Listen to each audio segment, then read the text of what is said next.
kita masih diberikan kesehatan dan kesempatan sehingga kita bisa hadir di majelis ini dalam keadaan sehat walafiat. Salawat dan salam kita haturkan pada junjungan kita Nabi Agung Muhammad Sallallahu Alaihi Wasallam. Semoga kelak di yaumul qiyamah kita semua berhak mendapatkan syafaatnya. Amin ya rabbal alamin. Bapak Ibu yang saya hormati, pada kesempatan ini tema kita adalah tentang Yaum Asyura atau Hari Asyura. Bapak Ibu, Hari Asyura adalah tanggal 10 bulan Muharram.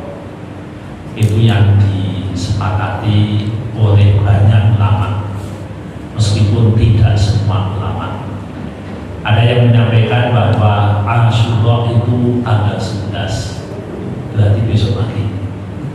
Ada yang mengatakan Asyura itu tanggal 9. Tapi mayoritas ulama menyebutkan bahwa Asyura itu tanggal 10 bulan Muharram. Karena itu yang banyak diriwayatkan oleh para ulama. Nah, berkaitan dengan Yaum Asyura, ada salah satu hadis yang diriwayatkan oleh Imam Bukhari, karena Yaum Asyura tasumuhu Quraisyun fil jahiliyah, wa kana Nabi sallallahu alaihi wasallam yasumu, falamma qadimal Madinata somahu wa amara bisyamihi, falamma nazala Ramadan kana Ramadan al-faridah wa turika Asyura, fakana man sya'a somahu wa man sya'a lam yasum. Diriwayatkan bahwa pada hari Asyura, nah, asumsinya tanggal 10 tadi, tanggal 10 bulan Muharram, orang jahiliyah, orang Quraisy di masa jahiliyah, mereka itu puasa. Jadi jangan dikira Abu Jahal itu tidak puasa, Abu Lahab itu tidak puasa. Orang Quraisy di masa jahiliyah mereka puasa, berarti mereka sudah tahu tentang keutamaan tanggal 10 bulan Muharram. Terus kemudian ketika itu Rasulullah pun puasa. Jadi orang jahiliyah, orang Quraisy puasa. Kemudian Nabi pun berpuasa. Ada kesamaan. Ketika Rasulullah datang ke Madinah, beliau puasa dan memerintahkan pada umat Islam untuk berpuasa. Ketika datang bulan Ramadan dan Ramadan sudah diwajibkan untuk melaksanakan ibadah puasa, maka Rasulullah meninggalkan puasa Asyura. Sesudah itu, pada waktu disampaikan Rasulullah meninggalkan puasa Asyura tadi, yang dimaksud meninggalkan itu meninggalkan dan menekan. Lalu kemudian Rasulullah menyampaikan, siapa yang mau berpuasa, puasa, dan siapa yang mau tidak puasa, ya silakan tidak puasa, tidak apa-apa. Nah, itu kisah yang disampaikan oleh Imam Bukhari berkaitan dengan Yaum Asyura atau Hari Asyura tanggal 10 bulan Muharram. Kemudian ada riwayat lain, Rasulullah datang ke Madinah, kemudian beliau melihat, ketemu dengan orang Yahudi, dan ternyata orang Yahudi pun puasa. Ditanyalah orang Yahudi itu oleh Rasulullah, wahai kalian, kenapa kalian puasa pada hari ini, tanggal 10 bulan Muharram itu? Lalu orang Yahudi mengatakan, pada hari ini Allah menyelamatkan Nabi Musa. Oleh karena itu kami berpuasa sebagai wujud syukur kami kepada Allah atas diselamatkannya Nabi Musa. Dan kemudian Rasulullah menyampaikan, loh kalau sampean puasa atas nama Nabi Musa, maka kami lebih berhak berpuasa daripada kalian. Sehingga Rasulullah pun berpuasa pada Yaumul Asyura. Nah, dari dua kisah tadi, Bapak Ibu, ini dua-duanya ada di Sahih Bukhari. Jadi ada di kitab hadis yang bisa dipertanggungjawabkan secara validitasnya. Berkaitan dengan dua ini, apa yang dipahami oleh para ulama? Kalau hadisnya jelas bicara begitu, bicara tentang puasa, bagaimana orang jahiliyah puasa, bagaimana orang Yahudi puasa. Yang dipahami oleh ulama yang pertama bahwa hari itu istimewa. Kenapa kok pada puasa ini hari itu istimewa? Nah, berkaitan dengan hari itu istimewa, maka tentu para ulama merespon hari yang istimewa dengan apa yang bisa mereka lakukan. Tentu yang pertama responnya adalah dengan puasa, sebagaimana yang sudah diriwayatkan di dua hadis tadi dan mungkin hadis-hadis yang lain. Itu respon, Bapak Ibu. Respon. Jadi kalau jenengan berpuasa pada Yaumul Asyura, itu jelas bagian dari respon kemuliaan hari tersebut. Jadi kemuliaan hari tersebut, dan Rasulullah melakukannya. Meskipun Rasulullah juga menyampaikan sing lakoni monggo, sing boten ya enggak apa-apa, kan begitu. Karena tipikal Rasulullah itu tidak mau memberatkan umatnya kecuali yang memang dijadikan bukan taklif atau wajib oleh Allah. Kalau tidak wajib Rasulullah ya monggo lakoni silahkan, tidak ya enggak apa-apa. Tidak ekstrim Rasulullah itu, wih sampai doa kosong berarti rasoleh, tidak begitu, tidak begitu Rasulullah. Jadi kalau mau melakukan monggo, tidak ya, tidak apa-apa. Yang melakukan tentu ada keutamaan. Nah, Nabi kemudian memberikan informasi bahwa orang yang berpuasa tanggal 10 bulan Muharram mereka akan diampuni dosa masa lalunya. Tapi Nabi juga menyampaikan, para ulama ini yang menyampaikan dosa kecil. Cilik-cilik sing diampuni betul Bapak Ibu. Lah sing gede-gede mboten katut. Dari sing gede-gede saya toh masih belum.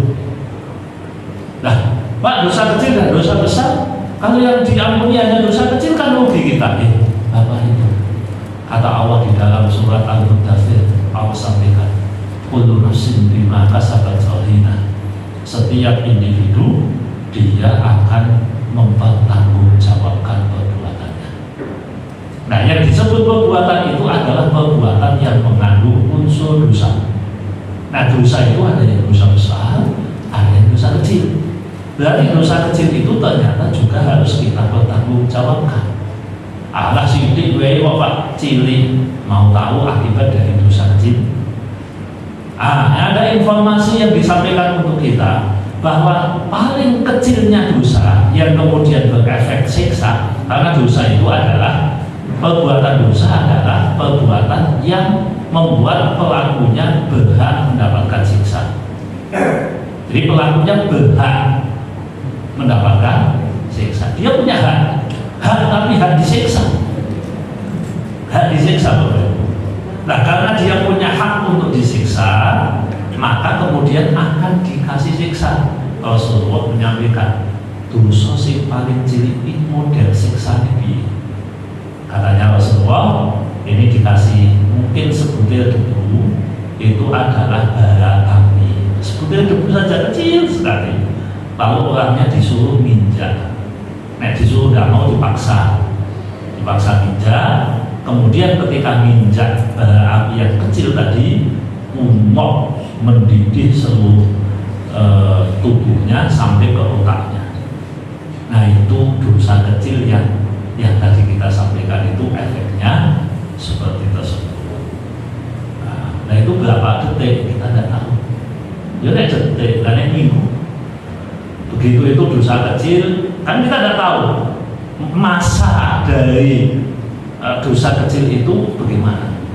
Tahulah leh disiksa sepisan, tapi akibatnya Pak, jangan ditusuk orang itu kan hanya satu kali kan, tusuknya 1 detik kan, tapi efek lorongnya bilang tahun Pak. efeknya loh ya, kita bicara efeknya. Maka jangan, wah ini dosa kecil. Kita itu mending jadi umatnya Rasulullah diberi kesempatan untuk menghapus dosa-dosa kecil. Ya. Karena yang tidak akan mempertanggungjawabkan perbuatan jeleknya itu hanya ashabul yamin. Itu sebagaimana disebutkan dalam surat Al-Mudaththir ayat berapa tadi, 38 kalau tidak salah. Kullu nafsin bima kasabat rahina illa ashabul yamin. Maka Bapak Ibu, tanggal 10 Muharram itu kesempatan. Tapi mau ngaji ini wis kelewat kan? Wis mau. Nah, ini kan wis kelewat. Ya tidak apa-apa kelewat berarti ngelingi kartu tahun depan. Nah begitu. Tapi paling tidak kita yang tadi puasa itu punya hubungan, alhamdulillah, berarti dosa-dosa cilik hilang. Gitu. Nah berapa persen? Tidak tahu. Karena Nabi 1 tahun. Nah itu kan kalau ideal. Nek poso ini jangan saya bahasa nih, saya suara enggak lah. Ya mungkin kan tidak dapat 100%. Nek dapat 5%, kan dari 5 per 100 kali 360, akan lumayan Bapak Ibu. Mending. Jadi kalau itu diulang-ulang kan lama-lama ya berkurang kan gitu dosa kita. Nah ini yang Asyura atau hari Asyura yang jelas adalah ada keutamaannya. Terus yang kedua Bapak Ibu, ternyata hari Asyura itu adalah hari yang penuh dengan sejarah. Sejarah ini ada yang ditulis di dalam kitab-kitab sahih, ada yang ditulis di dalam kitab-kitab ghairu sahih. Sejarah yang paling sahih adalah ditenggelamkannya Fir'aun dan diselamatkannya Nabi Musa. Itu sejarah yang paling sahih. Sing cetha sahih itu. Yang lain itu setengah sahih, ada yang setengah palsu juga. Nah, tapi intinya bahwa pada hari ini adalah hari yang baik, hari yang mulia. Kalau dalam beberapa riwayat ini, Bapak Ibu, ada yang menyebutkan bahwa Allah menerima taubatnya Nabi Adam pada waktu tanggal 10 Muharram. Allah menyelamatkan Nabi Ibrahim pada tanggal 10 Muharram. Allah menyelamatkan Nabi Nuh pada tanggal 10 Muharram. Allah menyelamatkan Nabi Musa pada tanggal 10 Muharram. Allah memberikan pengobatan kepada Nabi Ayub tanggal 10 Muharram. Dan seterusnya, ceritanya banyak dan saya tidak akan bercerita panjang tentang hal tersebut karena memang itu debatable. Saya itu kalau sesuatu yang debatable saya sampaikan debatable, memang diperdebatkan yang paling jelas. Tapi apapun cerita tersebut, ini adalah hari yang baik, hari yang mulia. Nah, karena ini hari yang mulia, lalu respon kita selain puasa apa? Selain puasa. Dan puasa kan awalnya, apa tidak ada yang lain? Nah, para ulama kemudian mengisi itu ada yang modelnya tajwid, jajalan, trial and error. Ada yang memang melakukan berdasarkan dalil-dalil umum. Nah, salah satu dalil umum yang diperintahkan oleh Allah kepada kita adalah untuk memberikan kebaikan, ya, memberikan kebaikan kepada orang yang membutuhkan. Salah satu dari orang yang membutuhkan adalah anak yatim. Jadi Bapak Ibu, ini masih masuk dalil umum. Masuk dalil umum. Sebenarnya tidak masalah tanggalnya, bukan, tetapi merespon hari baik dengan cara yang baik. Sehingga kalau hari ini dan hari-hari yang lain sebagian umat Islam mengadakan acara santunan anak yatim, itu tidak melanggar prinsip syariah. Justru itu adalah bentuk dari bagaimana seseorang memahami makna esensi dari syariah itu sendiri. Karena syariah mengharapkan pada kita, memberikan perintah kepada kita agar kita ini berbuat baik kepada anak yatim. Loh, kalau data tanggal 10 enggak bebas. Kata Rasulullah, ana wa kafirul yatim fil jannati abada wa asyara bis sababati wa rusta wa faraja bainahuma syai'an. Kata Nabi, saya dan yang ngopeni kafir yang mengelola anak yatim di surga seperti ini. Beliau menunjukkan 2 jari, 1 jari tengah dan 1 jari telunjuk, lalu dipegang di sini. Jangan ingin dapat keutamaan dekat dengan Rasulullah, surga VIP, maka jangan bisa menjadi kafirul yatim. Apa itu jenis kafir? Kafir itu maknanya mopeni. Nah, mopeni itu pun ada 2 prinsip mopeni ini. Enggak ganti kalau mopeni. Jadi memberikan kasih sayang secara fisik, memberi kasih sayang secara hati, dan memberi kasih sayang secara finansial. Ini jenenge mopeni. Nah, kita ini kayaknya yang mopeni anak yatim tidak banyak. Tidak banyak, 1-2. Dan jarang yang mampu mopeni tenanan ini. Makanya diberi alternatif kedua. Apa alternatif kedua? Wis mopeni ini dibagi kali. Sampean sing duwiti, aku sing ngrungokne. Dibagi 2. Nah, kalau dibagi 2 ya gak gini Pak, mungkin kalau terus itu benggangnya udah ada. Karena tidak masuk kafir secara sempurna. Tapi ya tidak apa-apa, undangan neotrator tetap kan bisa cepatkan begitu. Nah, sebagian kita nek mau ini lakukan Pak, mau ini langsung lakukan duitnya lakukan 1 bulan untuk 1 juta per anak secara normal. Kita kasih, wah suwe, awet umur 5 sasi nanti 15 tahun dihitung loh. Wah gede itu urusannya, nyanda bawa nyanda aman. Hitung-hitungannya aman. Karena kita nggak berani, ya udah kita ikut membantu. Mau jadi bantu, saya itu bapak ini membuat mopeni, bantu kalau mopeni gitu. Sing disebut dalam hadis itu mopeni. Tapi kalau jenengan bantu menulis saya doa, anda sing jauh itu makan. Respon kita kurang bagus, makanya mumpung ono dino momentum ini akhirnya ya wis lah setahun pisan kita gunakan untuk berbuat baik. Iku ceritane. Lah nek setahun pisan belas ya wis memang mau kesek. Memang mau males gak piye meneh. Kon mopeni ra iso. Kon duwiti utawa mopeni setengah-setengah ra iso. Kon bantu rakyat sithik ndak bisa. Lalu setahun sekali tidak bisa. Yo wis ora gelem kan? Ora gelem nanti. Makanya ini benteng terakhir tanggal 10 kuwi. Nek iki wae ora dilakoni, setahun pisan 11 orang lakoni, ketoke jenengan memang ora pakai peduli kan gitu aja. Jadi ini bukan berarti memberikan tanggal ini secara spesifik harus di tanggal ini, tetapi berbuat baik itu kadang butuh momentum.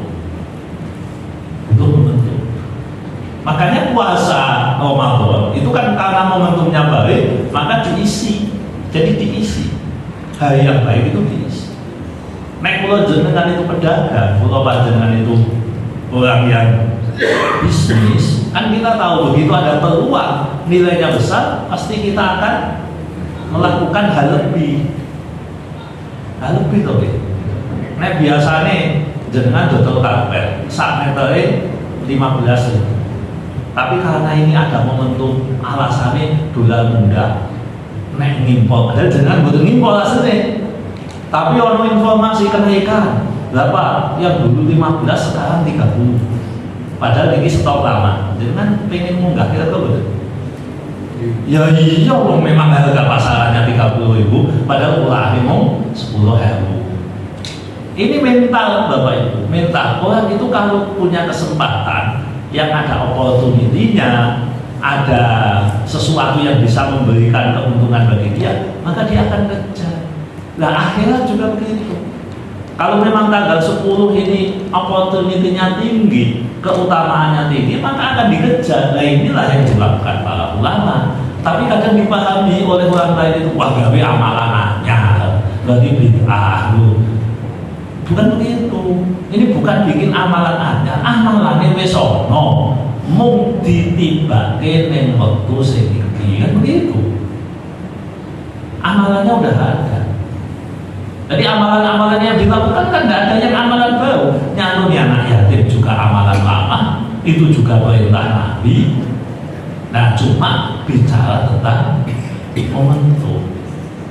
Jadi mau menolong kalau panjenengan masih pikirannya kalau ngidul atau ngopah hubungi, ini kan nggak ada pertanyaan. Kita minta apa saja. Hari ini aslinya bid'ah kan menurut kan? Nah tapi kan jangan katakan tidak ada pertanyaan. Ya berarti kan disimpan di pikirannya. Sesuk 2 minggu yang kita datang udah lupa. Jadi kan ya udah. Jadi ini kok menau dari kanjelan di hati jenengan kan begitu. Karena hari ini kan banyak YouTube, banyak informasi di sosial media dan sebagainya yang pulau jenengan ben cetok. Oh, yang kita lakukan ini tidak melanggar syariat, bahkan itu adalah bagian dari upaya memanfaatkan sesuatu yang baik untuk kita semua. Dan yang terakhir, nah ini ternyata sudah saya cek 27 tadi dikatakan pas setengah Rabu, dari tambah satu lagi sedikit tadi. Oke, Bapak Ibu hadirin hadirat rahimahumullah. Yaumi Asyura. Nah, ini yang tadi saya sampaikan namanya tajwid. Tajwid itu menjajal. Nah, jajal ini ada yang menisbatkan ini pada hadis Nabi, tapi hadis Nabi ini ada masalah Bapak Ibu. Jadi kita abaikan saja, agak masalah. Cuma meskipun agak masalah, hadis ini para ulama masih kadang memakai. Cuma kita skip dulu acara hadis ini. Di hadis itu riwayat Imam Tabrani, Rasulullah menyampaikan, ingat ya, hadis ini ada masalah di sanadnya. Sing sapa wae ngekei kelonggaran nafkah pada keluarganya pada tanggal 10 Muharram, maka Allah akan menunggalkan rezekinya pada tahun tersebut. Nah ini kan ada makhluk Allah jenengan. Kita kan ada makhluk lagi gitu. Nah ini hadis, ada hadisnya di kitab Al-Mujam riwayat Imam At-Tabrani. Cuma ada yang mengatakan bahwa hadis ini bermasalah. Oke lah, hadis ini taruhlah anggaplah bermasalah. Tapi ulama itu jajal lah, tak jajali hadis ini. Dan jajal. Jadi dijajal tenan, pokoknya tanggal 10 Muharram anaknya nek sakniki ya. Biasanya samoni 5.000 dadi samoni 50.000. Sampean biasanya tahan sampai tuku mainan, saya tuku mainan saham. Tapi saya kata gue duitnya juga kakek. Tujuannya biasanya sedino kayak 10.000 ini 100.000. Intinya adalah berbuat baik kepada keluarga. Terus pokoknya model ini dilakukan begitu. Lalu ditunggu. Apa bener toh hadis ini modalnya masalah. Tapi nek tak jajal ki bener kok. Sing jajal kabeh muni yo sing jajal sing cerita. Yang jajal sing cerita mengatakan bener jebule Pak. Bener. Jadi Allah meluaskan rezekinya karena dia itu. Umpamanya dia bicara tentang usaha, omset tahun lalu berapa, omset tahun ini berapa. Marah kok. Jangan lalu itu. Oh betul Pak. Lalu nambahin sing oh ya sampai. Nah, kok gitu. Ini kan sifatnya tadi omset tahun ini loh. Omset tahun ini loh. Oh iya. Mungkin yang wis hitung 10 mahal tahun depan cerita. Nah, ini Bapak Ibu sekali lagi itu ada hadisnya di riwayat Imam Tabrani. Cuma sebagian ulama. Lah iya udah tanggal 10 mes. Nek saiki kasih. tadi wes kaset ini mau pancing. Jadi itu namanya tajrib. Tajrib maksudnya. Nah, sebenarnya memberikan keluasan kepada keluarga itu kan ya sunnah kok. Gitu Bapak Ibu. Jangan ngekai duit luwih akeh kepada istri itu baik atau jelek? Itu baik. Ya sebenarnya tidak usah nunggu 10 tahun, nggak usah nunggu, tapi kan jenengan ngomong. Nah, karena ngomong mumpung ada kesempatan. Atau jenengan nek nukok ke baju istri anak itu meh bodoh apa tanggal 10. Nah, nek meh bodoh niku kanggo bodoh, nek iki niate gitu. Nah, niate gitu. Wong jenengan kok ke baju lebaran itu yo niatnya ya kanggo jenenge kan. Nah, iya to jenenge anake, jenenge bojone, jenenge keluarga. Enggak apa-apa. Niat begitu itu tetap baik, Bapak. Walaupun kalau niatnya karena duniawi memang pahalanya jadi dikit. Ini tidak bicara pahala, bicara tajrib. Bicara tentang dalil akli namanya. Jadi dalil itu ada dua Bapak Ibu.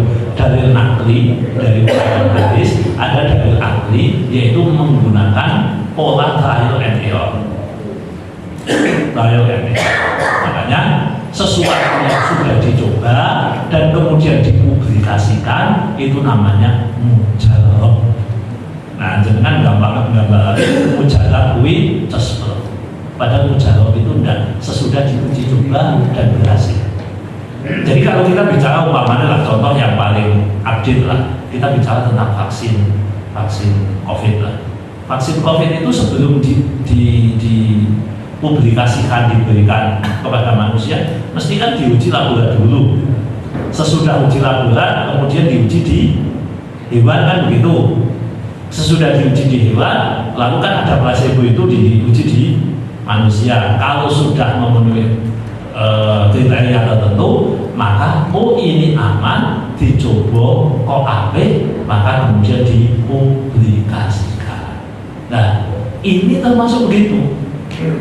Jadi ini modelnya begitu, dilakoni sebagian ulama dulu, kok dijajal makhluk, terus dikandaki kaum murid, jebule testimoninya baik, tapi testimoni bukan dalil. Ya, testimoni ini kok lanjut dengan boleh jajal, boleh mencoba. Nah, jadi itu beberapa hal yang berkaitan dengan 10 Muharram. Sekali lagi Bapak Ibu, yang paling valid cerita Muharram adalah tentang puasa, cerita Muharram adalah tentang diselamatkannya Nabi Musa, yang lain itu memang debatable, tapi kita semua tentu bisa mengambil hikmah, pelajaran, dan isi Muharram itu, 10 Muharram itu dengan kebaikan. Oke, saya kira itu ini sudah melebihi target sedikit, kurang lebihnya mohon maaf. Monggo kita akhiri dengan